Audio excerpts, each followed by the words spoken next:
जय श्री कृष्णा भक्तों, कार्तिक मास का अध्याय 26 मैं सुनाने जा रही हूँ।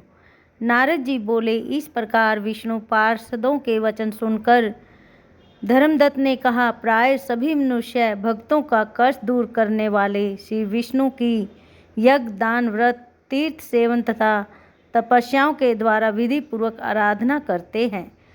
उन समस्त साधनों में कौन सा ऐसा साधन है जो भगवान विष्णु की प्रसन्नता को बढ़ाने वाला तथा उनके समीप्य की प्राप्ति कराने वाला है। दोनों पार्षद अपने पूर्व जन्म की कथा कहने लगे। हे द्विज श्रेष्ठ, आपका प्रश्न बड़ा श्रेष्ठ है। आज हम आपको भगवान विष्णु को शीघ्र ही प्रसन्न करने का उपाय बताते हैं। इस इतिहास सहित प्राचीन वृत्तांत सुनाते हैं, सावधानी पूर्वक सुनो। ब्राह्मण पहले कांचीपुरी में चोल नामक एक चक्रवर्ती राजा हो गए हैं। उन्हीं के नाम पर उनके अधीन रहने वाले सभी देश चोल नाम से विख्यात हुए। राजा चोल जब इस भूमंडल का शासन करते थे, उस समय उनके राज्य में कोई भी मनुष्य दरिद्र, दुखी, पाप में मन लगाने वाला अथवा रोगी नहीं था। एक समय की बात है, राजा चोल अनंत शयन नामक तीर्थ में गए, जहाँ जगदीश्वर भगवान विष्णु ने योग निद्रा का आश्रय लेकर शयन किया था। वहाँ भगवान विष्णु के दिव्य विग्रह की राजा ने विधि पूर्वक पूजा की। दिव्य मणि, मुक्ताफल तथा स्वर्ण के बने हुए सुंदर पुष्पों से पूजन करके साष्टांग प्रणाम किया।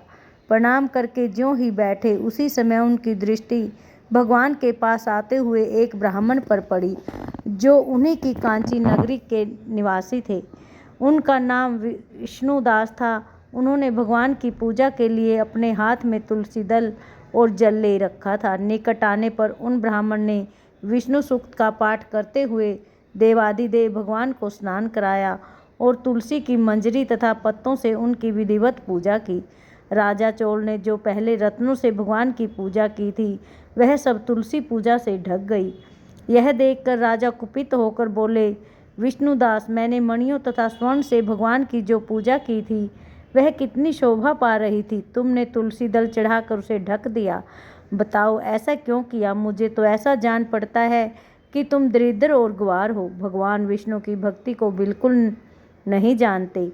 राजा की यह बात सुनकर द्विज श्रेष्ठ विष्णुदास ने कहा, राजन, आपको भक्ति का कुछ भी पता नहीं है। केवल राजलक्ष्मी के कारण आप घमंड कर रहे हैं।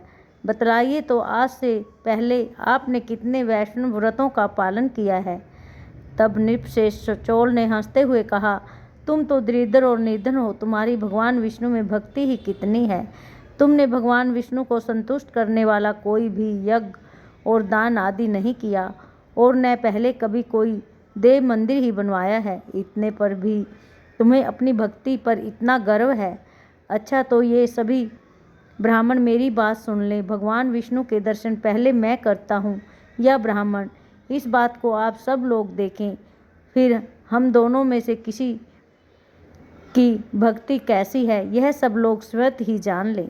ऐसा कहकर राजा अपने राजभवन को चले गए। वहाँ उन्होंने महर्षि मुग्दल को आचार्य बनाकर वैष्णव यज्ञ प्रारंभ किया।